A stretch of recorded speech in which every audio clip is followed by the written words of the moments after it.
I got to know Dwayne not as a journalist, but I went back to my hometown in county of Pittsburgh in Chatham County in 1971 and practiced law, be a country lawyer there. Dwayne had won all these awards, and he brought Chip and Libby back to live on the farm and ride horses, and Dwayne started farming and so forth. And so I got to know him personally and what he did, and I was practicing law there. And it kind of struck me in thinking about this what a remarkable person Dwayne was, and you've identified a lot of characteristics.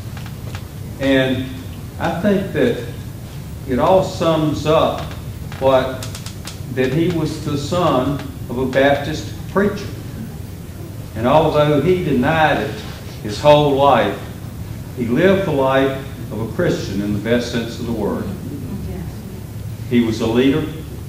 It's not a leader that he got out in front and led people, but he led you to be your best self. He led you to have confidence that you could do whatever you wanted to.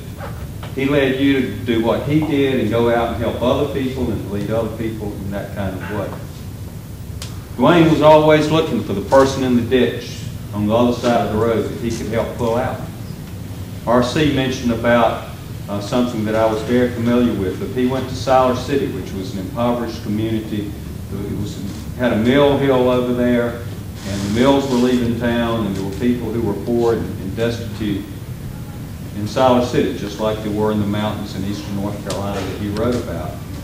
And what he did there was as a personal investment that was somewhat successful for him, but more as an investment in that community and the people, he bought these old houses that had been slums and run down, and he went out and found folks who wanted to do work and weren't necessarily the best workmen, but he would hire them to go in and do the plumbing, do the electrical work.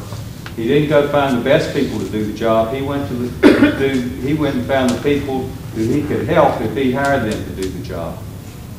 He didn't go to Lowe's or the other big hardware stores to buy the hardware, the plumbing, or the cheapest place to do it. He went to the hardware in downtown Siler City, where it was an old mom and pop operation and the people were struggling to get along, and he bought his stuff there and got to know those, and he befriended them. And so you have mentioned that he just had a heart for everyone. Somebody mentioned he had a heart for the downtrodden. He had a heart for all of us, and he brought out the best in all of us. And he had a passion for the truth, and he brought that to all of us in many different ways. I wasn't a reporter. He never coached me in that, but I was practicing law. I was involved in politics, and without well, I started to say without ever telling me what to do, but there were a lot of damn it ways. I always followed, you got to go do so-and-so, and it wasn't to be writing like you did for so many of you. And he had that humility, and so in one sense his father would have been proud that he really led the Christian life, although he never did it by beliefs or saying what he was doing or anything else. He was just a true example that we're all indebted to have had come into our lives. And I know he would have appreciated all of your being here today, and he would have said to all of you, you know, just go out and do what I tried to teach you to do and show you how to do. And I hope we'll do that. Thank you. I want to thank everyone for coming out here today. It means so much to me and my family to have all of you wonderful people gathered in this same room for my father.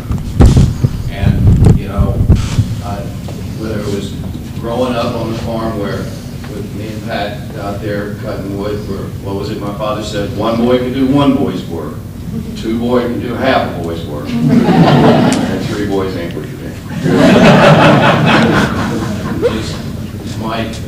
Just the wonderful memories that everyone is bringing back is just really wonderful to have everybody here. And I wish Dad was here. And think about Judy, to lose him like this, you were ready to have such wonderful times together, and we had to lose him. And I just wanted to say thank you, everyone. Thank you, everyone, for coming out tonight.